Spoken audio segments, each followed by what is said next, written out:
Fala pessoal, beleza? Eu me chamo Alton, sou profissional de educação física, fundador aqui do canal Força Natural e hoje estamos aqui para o nosso quinto vídeo de nossa série Guia Prática para Treino de Força, dessa vez para falar sobre intensidade. Quanto pesado deve ser o treinamento de força para ele ser eficiente? Mas é bom nós recapitularmos os vídeos anteriores, em que nós falamos a importância de definir o ritmo de progresso, também quais exercícios nós devemos escolher, quais são os mais efetivos ao treinamento de força, também a quantidade de treinos semanais, a quantidade de vezes nós levantamos a bunda da cadeira e vamos lá para a academia treinar, e também a frequência dos exercícios, qual a frequência mais adequada para cada exercício, de um ponto de vista geral, é claro. E dessa vez, então, nós vamos falar sobre intensidade. Primeiro, nós temos que contextualizar que uma RM é a tua força máxima que tu consegue produzir dentro de um padrão de movimento. Não necessariamente a gente tem que pensar a força máxima, uma RM, olhando para grupo muscular, mas sim o padrão de movimento, ou seja, o quão forte tu é dentro de um padrão de movimento, porque o treinamento de força é isso. E o que nos interessa é a força máxima voluntária e dinâmica. Por causa que é o seguinte... Por exemplo, numa competição de powerlifting, na hora do deadlift, tu pode ter a maior força isométrica do mundo. Se a porcaria da barra não sai do chão, ela não tem movimento dinâmico, não adianta de nada.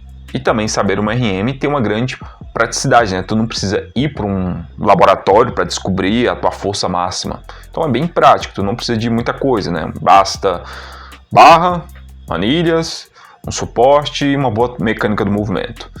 E também, altamente aplicável em esporte de força, principalmente halterofilismo, powerlifting, strongman também, por mais que no strongman tenha alguns eventos que não são testes máximos, de força máxima, mas mesmo assim ainda é bem aplicável.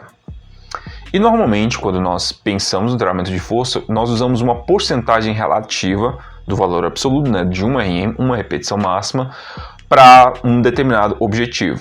Princípio da especificidade total, Se nós queremos força máxima, força básica, hipertrofia, resistência, potência, o que for, nós pegamos uma determinada intensidade relativa ao valor máximo, ao valor absoluto, e nós usamos essa intensidade para treinar. Então, assim, descobrir uma RM, descobrir tua força máxima é importante para o treinamento. Mas, será que é para todo mundo mesmo?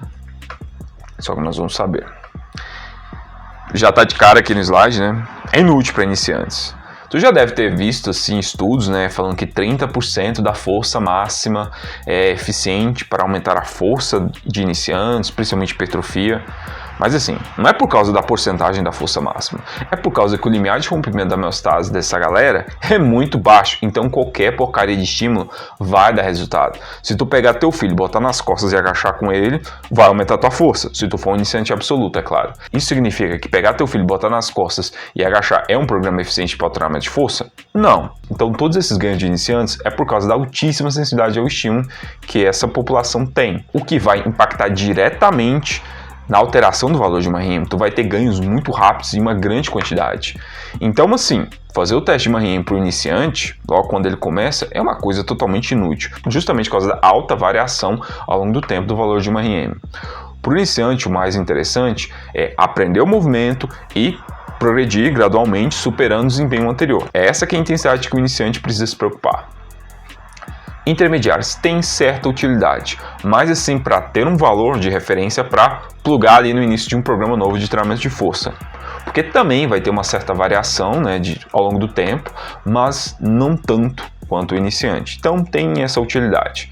Agora, avançados é realmente útil. É a maior situação de aplicabilidade de saber sua força máxima, saber o seu 1RM é em atletas avançados. Porque o atleta avançado, justamente pelo limiar de rompimento da homeostase dele é muito alto, não vai ter muita variação ali nos valores de uma RM. Então fica mais fácil para fazer uma predição do valor da porcentagem da força máxima a longo prazo, pensando no treinamento a longo prazo. E sobre zonas de intensidade. Tem alguns treinadores de halterofilismo que utilizam algumas margens de zonas que eu gosto, eu vou apresentar aqui. Abaixo de 60% é considerado uma carga muito leve. É basicamente só para aquecimento, talvez assim resistência muscular de longa duração, alguns treinos para potência, mas normalmente no treinamento de força, incremento da capacidade de produção de força, é usado mais para aquecimento, mas também é útil para reabilitação. De 60% a 70% leve, de 70% a 80% moderada, de 80% a 90% pesada e acima de 90%, que eu falo que é um universo à parte, muito pesada ou extrema. Se nós olharmos para essas intensidades que vocês estão vendo aí no slide, qual que é a mais efetiva realmente para estímulo de produção de força? Acima de 90% da força máxima. Essa última intensidade que vocês estão vendo aí. Só que tem um problema. Nós temos que olhar para essa frase que está logo aí embaixo. Nós temos que levar em consideração a eficiência para o estímulo e a sustentabilidade. E aí é onde entra o problema dessas cargas acima de 90%. São extremamente eficientes, são as mais eficientes. Só que a sustentabilidade dela é terrível. Treinar mais de 90% direto vai só saturar o seu sistema nervoso central. Então, não é uma boa. E assim, o que eu posso dar de recomendação? O que se torna mais útil? Existem os principais e certos exercícios, aqueles que têm uma maior proximidade com os exercícios principais, é melhor treinar de 80% a 90% da força máxima. Porque assim, essa intensidade talvez seja mais eficiente para incremento da produção de força, porque ela contém ali um mix bem interessante de estímulos neurais, né, de inervação, né, de recrutamento, taxa de produção de força, mas também estímulo miofibrilar, ou seja, de hipertrofia miofibrilar, o aumento da densidade miofibrilar. Pode observar assim que pessoas que tendem a treinar mais rotineiramente com essa intensidade, normalmente tu encosta na musculatura dessas pessoas, é denso que nem uma pedra. De um modo geral, a maior parte do nosso treinamento de força deve girar ali em torno de 80% a 90% da força máxima, os exercícios principais e alguns assistentes.